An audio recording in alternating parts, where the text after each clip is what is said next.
Production funding for Louisiana, the state we're in, is made possible in part by grants from Kaiser Aluminum, Southern Research Company, Incorporated, and by the Ziegler Foundation. In less than 2 weeks, the Louisiana legislature will be back in session, and money looks like the big issue. Falling oil prices are drying up state revenue growth, while high interest rates make it almost impossible to sell bonds for state construction. How will Governor Dave Treen answer the challenge in this, his third regular session? We'll consider the answer to that next on Louisiana, the state we're in.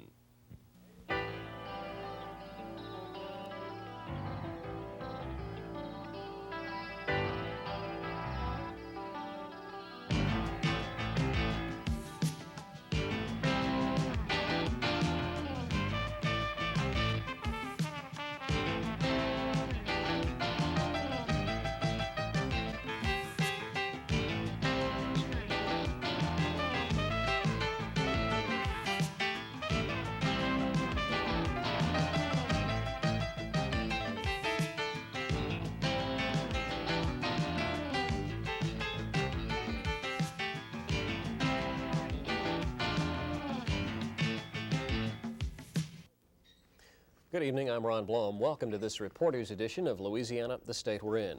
Well, the legislative session is just around the corner, and we thought it would be a good time to assess some of the issues that'll be coming up this year for the lawmakers. And joining me for this bit of crystal ball gazing are three colleagues from the Capitol Press Corps: Bill McMahon of the Baton Rouge Morning Advocate State Times Capitol Bureau, Charles Hargroder of the New Orleans Times-Picayune States Item. You know, if they keep merging the newspapers, this is going to get harder and harder. And, of course, Joan Duffy with United Press International, one of our regulars on reporter shows. Well, Charles, money looks like the big issue for the session coming up this year. You agree with that? Oh, certainly. Money is always an issue with the legislature. If you have too much money, they argue about how to spend it. And if you don't have enough money, they argue about where to cut. This year, apparently, the big argument is where to cut. And that, of course, is brought on by falling oil prices. Louisiana, over recent years, has been the beneficiary of some of what OPEC has wrought on the world. With oil prices going up, our severance taxes, on which are a part of value on the barrels of oil that are pumped out, have been going up correspondingly. But this year, there's an oil glut, and prices are coming down. Not only that, but as far as you're talking about this value added, meaning the value, percentage value, it does not apply to natural gas. And there's been talk, of course, of applying the value to gas rather than the 7 cents per 1,000 cubic feet. But if you do that and the gas prices drop, then you've had it again. Just as we're going to be facing the same problem with the drop in the oil prices, in addition to the money that we are losing as a result of the price on oil produced from our state lands, we're also then, as a result, going to be losing money on the severance tax, which has really been going great guns this past year. It's really kind of funny to sit in the budget committee meetings this year and watch all the legislators running around there like a bunch of OPEC sheiks, you know, trying to figure out where the oil prices are going to go, what's happening. And I guess we're on the same side as OPEC, because if the glut continues, the price will continue to fall, and we lose as well as the Arabs. None of the legislators have ever even talked about the benefits that accrue to the consumer. He's going to find a lower electric bill or a gas bill or a gasoline bill as a result. Well, Bill, you had a story earlier this week talking about how the Legislative Fiscal Office, that is, the money advisors for the lawmakers themselves, had recommended that the Budget Committee undertake some cutting. Did they follow through on that? No, they went along with his suggestions and said we will submit this to the legislature, but they took no hard action. I just don't believe the legislature or the governor is just really willing to tackle that, very, very tough thing about saying, let's cut some of these programs. They're not. I don't think they're willing to do it. They sure don't want to talk about it until they have to. Well, it scares me because the alternative, of course, is a tax. Mm-hmm. Well, one thing they did talk about that surprised me, and that was a suggestion, not a recommendation, I might add, a suggestion that perhaps there was an area in Medicaid where they could slice out some of the programs, some of the things for which they pay now, and reduce the cost of the Medicaid program. That was a little bit strange to me because of the type of legislature we have had for so many years. Well, every year about this time, they always have revised forecasts on what the money is going to be, and in recent years it's always been going up. Now it's going down. But you don't see any alarm among the budget I don't committee see the members? kind of alarm that I feel. I've been reading pretty closely on the whole issue of the price of oil, and right now the fiscal office is predicting something like a $32 a barrel oil. The budget office is predicting $33 a barrel. But a lot of the economists, the international and national economists are saying we may be looking at $28 or $25 a barrel oil. And when you talk about that and translate that into state revenues, you're looking at like $31 million for every dollar a barrel. And that's big money. That's Remember really big money. There's an extra problem this year that we haven't been faced before, and that is the matter of having to submit the budget earlier than we have had in past years. For example, I think the estimate was it used to come to the estimate business of anticipated revenues about March the 15th. Well, by March the 15th, they already had the budget in hand, and they already had to anticipate the revenues back there in January when they did not even anticipate this oil glut and the reduction in the price of oil. So that adds to the problem this year. I guess all of this illustrates how volatile Louisiana's budgetary process can be when so much of our money is tied to a commodity such as oil. Well, it's no worse, I guess, than if we tied it to the production of automobiles, as in Michigan. Yeah. Yeah, I think you're talking about something like 37 or 38% of state revenues come from oil and gas, royalties, bonuses, rentals, those kinds of things. The oil and gas business. Well, Governor Treen hasn't really seemed to be reacting with any great alarm to these plunging forecasts. He had a speech before the bankers earlier this week when he said the projected deficits just aren't going to be that big. I found his attitude amazing, really. I'm just a John Q. citizen who's observing out there, and I have no, politically it doesn't make any difference to me at all. But for him to take that kind of that position, what happens if oil drops to $28 a barrel, and all of a sudden he calls the legislature into session in October or November or December of this next year to cut programs or to raise taxes, and then he has an election facing in the following year, and here's a fiscal conservative looking at that kind of scenario. Not smart. You don't have to have a special session to cut spending. If you wanted to increase taxes, obviously you would. But there's a mechanism that's built into the appropriations bill, and it has been ever since that deficit back there during the McKithen years, where the governor can cut discriminately or indiscriminately. That is, either a percentage across the board or cut some specific programs, and it's within his authority to do so with or without the legislature. Instead of having the public hollering, you'll have 27,000 people in DHHR who are employees hollering, and all the recipients of the welfare programs and so forth hollering. Well, someone's going to end up hurting at the end of this session if unless there's some miracle that occurs in the worldwide oil market, which no one will say it will. But do you think a tax is, some kind of new tax is not out of the question for this session, especially looking at changing the tax on natural gas to a percentage rather than just the, 7 cents? Treen made a hint at that speech to the bankers that he's working on another attempt to place a state tax on the oil that comes from federal offshore lands, the first use tax that was struck down by the U.S. Supreme Court earlier. So that may be it. We might see something like that. He hasn't mentioned any details on it and how they would get around the Supreme Court ruling, but it may be something that'll pop up. Surely there'd be another legal challenge, though, and that money would be held in escrow, so it's certainly not anything you could count on. You'd be looking at 2 or 3 years probably before you ever saw that money.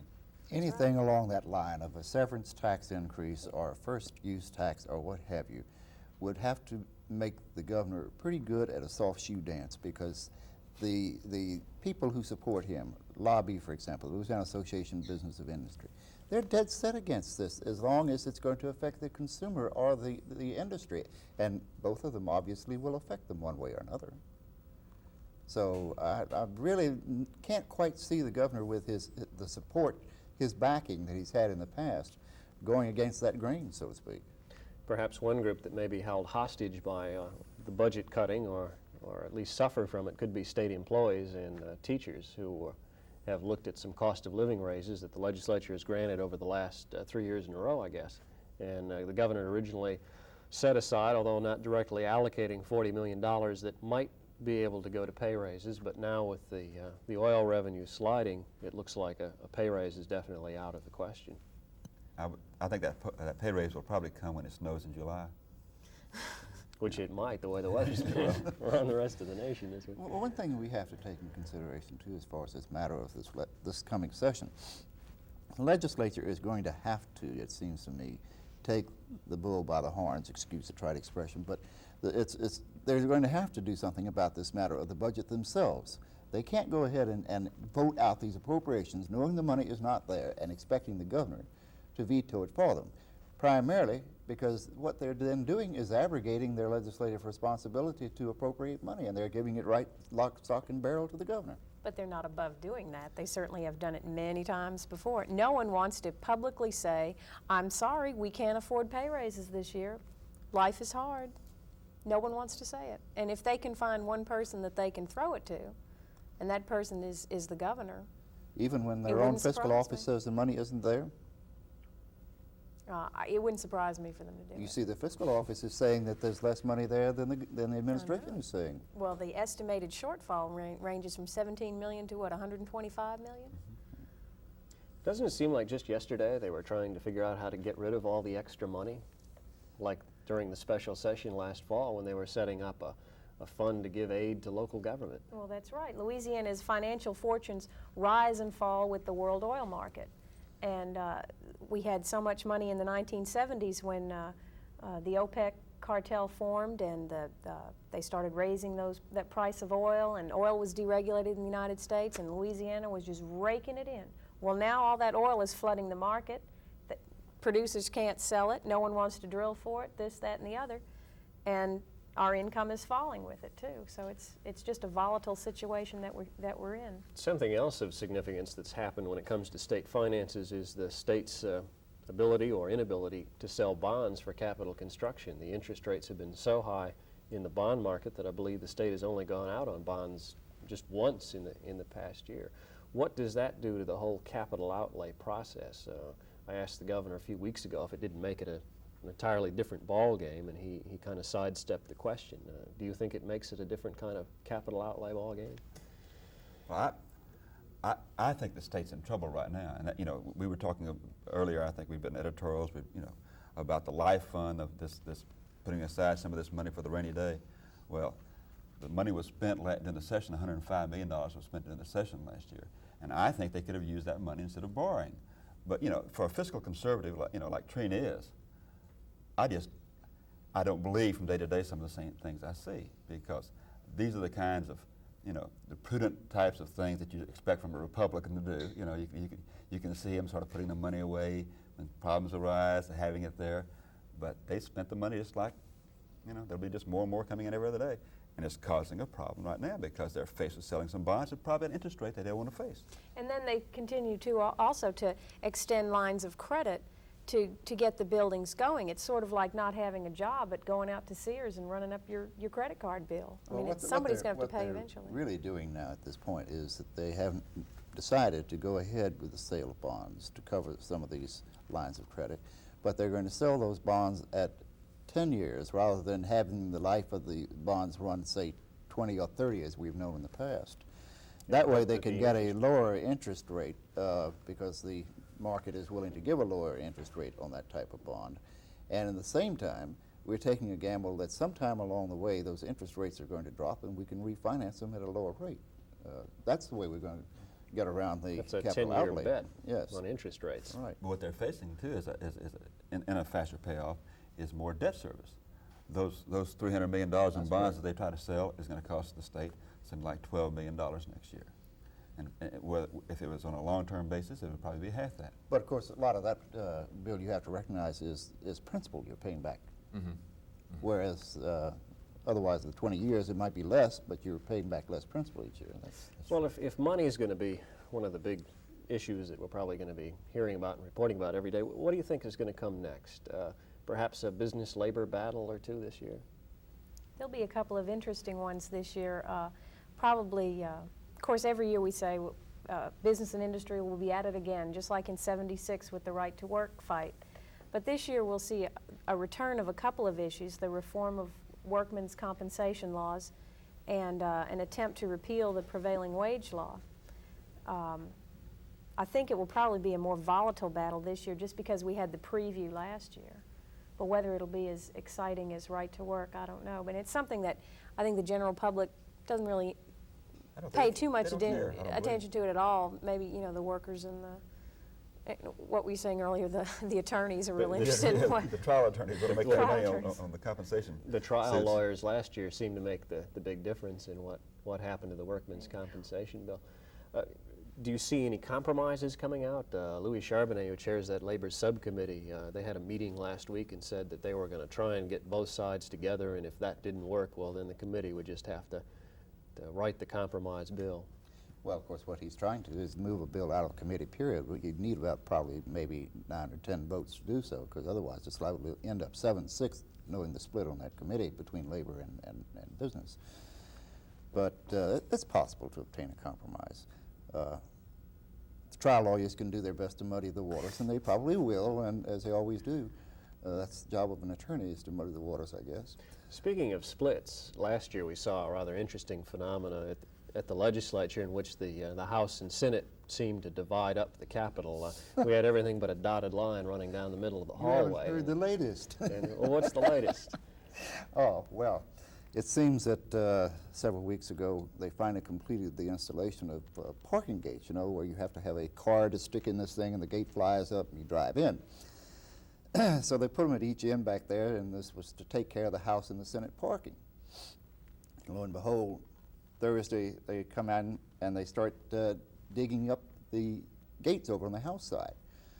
Asked the Speaker about it, and he says, well, so got thinking about the fact that a lot of our legislators come down here and they don't drive their own cars, and their wife drives it down later, and she won't have the car and won't be able to park the car, and all this sort of thing. He says, don't think we need this. So here it is, the Senate, supposedly Senator O'Keefe, the President of the Senate, says that the House asked them to go ahead and put this in.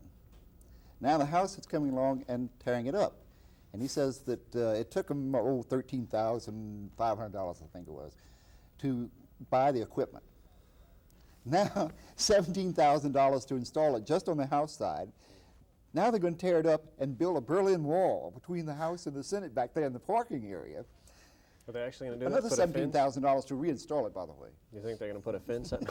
Oh, no, it's going to be the gates. No. Just no barbed wire that I know of yet. It reminds me of about a month ago over in Florida, they were doing reapportionment there, and the House and Senate couldn't get together, and so the Senate introduced a bill to reduce the size of the House in Florida from like 120 to 50 representatives. So perhaps, if this degrades any further, we'll see some of that this year. Please, it can't get much worse. Well, I don't know. Have you got a pass yet to the House dining room? That's the only place you're going to find to eat in the Capitol. Although I don't know if our viewers are too concerned about where we find lunch. They may be concerned about the fate of the Senate President, Michael O'Keefe. He has been indicted on some federal charges relating to banking. His trial was originally scheduled for the first day that the session was going to open. That trial date has been postponed till after the session. What does that do to O'Keefe and his leadership ability? What does it do to the whole operations of the Senate? Does it make a difference? I think it will have to in some way. I don't know if we'll be able to see it or the public will be able to see it, but there were some interesting precedents set last year when, or in the past several years, when the Senate did not expel Senator Gaston Gerald until after he was ensconced in a federal prison in Texas. He sat in the Senate while he was under indictment, while he was undergoing his trial and his appeal, and he had been convicted while still serving in the Senate. So I don't think we can see anything, any attempts at all to remove Senator O'Keefe in any way. But admit it's a far cry from being indicted and put in prison, and the other one just being indicted and never tried. It certainly is, but then there's another thing. He's the leader of the Senate. He's the president of the Senate, and he is under indictment, and he may very well be preoccupied with his legal problems and therefore not have the time to devote to the Senate. And there may be there's a growing cadre of reform-minded senators in that body that just might make some sort of an attempt. Oh, I don't know. The legislature reminds me, and I'm going to paraphrase it a great deal, but where has the mob gone? I have to go because I'm their leader. You know, that's the sort of thing, really, that it comes about. It's a leadership by compromise a great deal of the time. I think a lot of those senators, too, would like to have O'Keefe's job. And there's going to be some jockeying for that over the next 18 months, I would think. But then on the other hand, there's a theory that if Senator O'Keefe is preoccupied and if he is weakened by his legal problems, he may be in a better position to deal with some people who have had a hard time in the past to seek his help. The governor has not always had an easy time when it comes to getting bills through the Senate. That's where a good deal of Treen's fights have come. Perhaps this year it might be easier for him. Well, it should be easier anyway, because you remember it was the governor who asked the Justice Department at the request of O'Keefe to review that indictment before it was ever handed down. I was going to mention that, but I knew you would.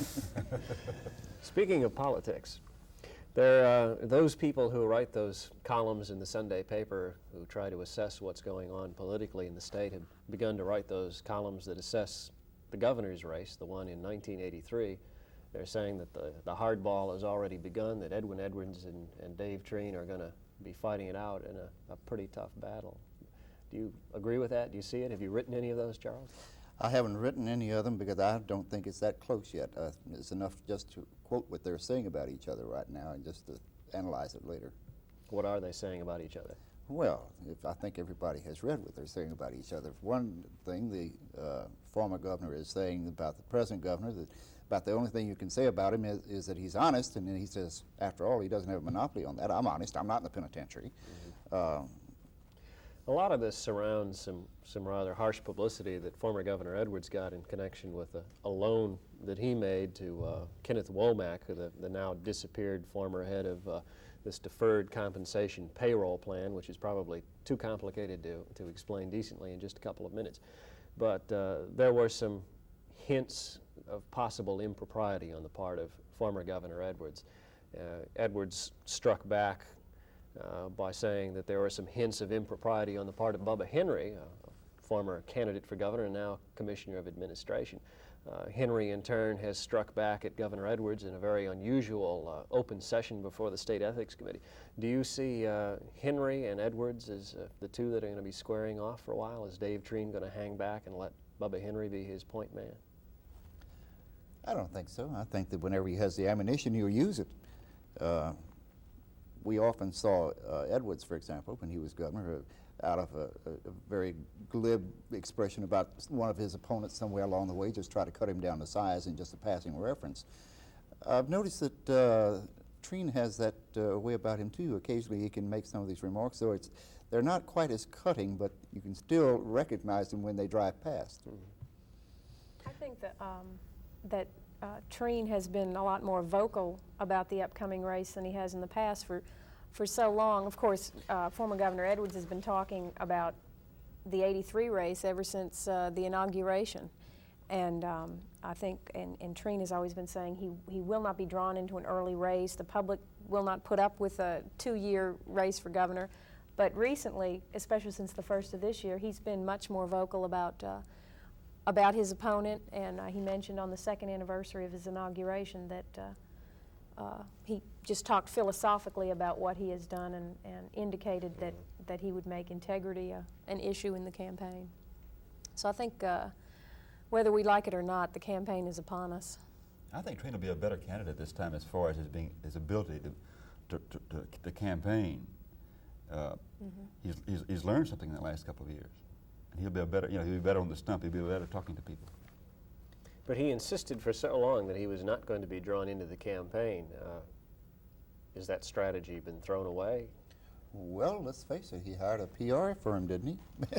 In fact, he hired the PR firm that I think worked in the Edwards campaign. Didn't Gus Weil work in that campaign?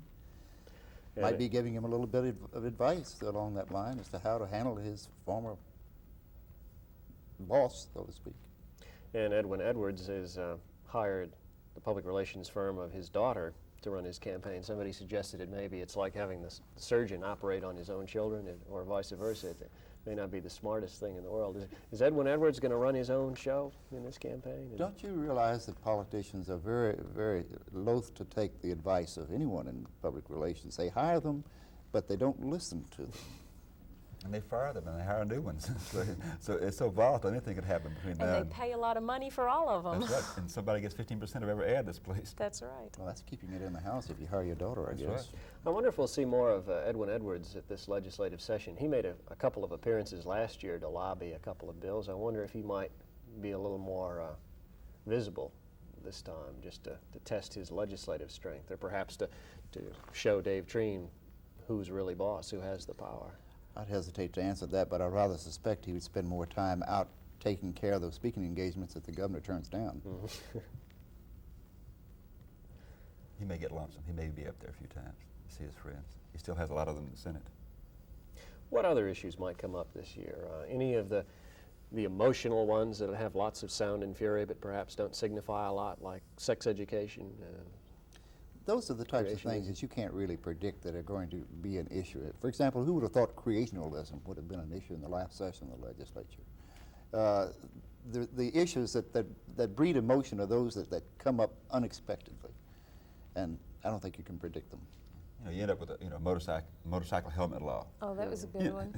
That's always good for, several paragraphs. Fuzzbusters, and Sure. a couple of attempts are going to be made to repeal the creationism law, but I don't imagine that'll go very far with the trial on that coming up in July.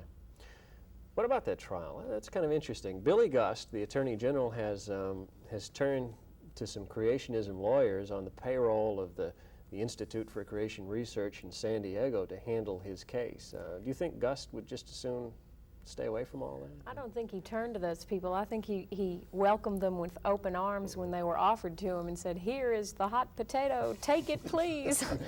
and has turned it all over to these two experts, and is quite willing to do so. And I think the fellow in Arkansas who lost the defense of the Arkansas case and whose political future is in a shambles probably gave Mr. Gus some advice.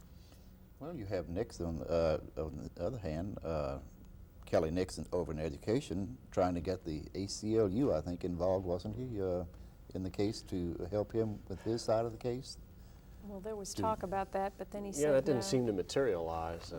I think he was afraid of being branded with whatever stigma comes when the ACLU is on your side in many cases here in the state. I was just thinking that didn't Attorney General Gus complain bitterly when the Mineral Board or some other board hired their own attorney and wouldn't use his people? Yes, So I think he did. He raised a ruckus when a private attorney was hired to defend the first use tax. He raised a ruckus when I criticized him the other day about his involvement in the Environmental Control Commission. Apparently these are areas that he feels as though he's got to present a very public image for some reason or another. Well, we've run out of time, and we'll be looking forward to the session starting in just about 10 days from today, I guess. And perhaps, Yeah, perhaps I was going to say. we'll have everyone back to assess it when it's all over. Thank you for joining us. I'm Ron Blum. Good night.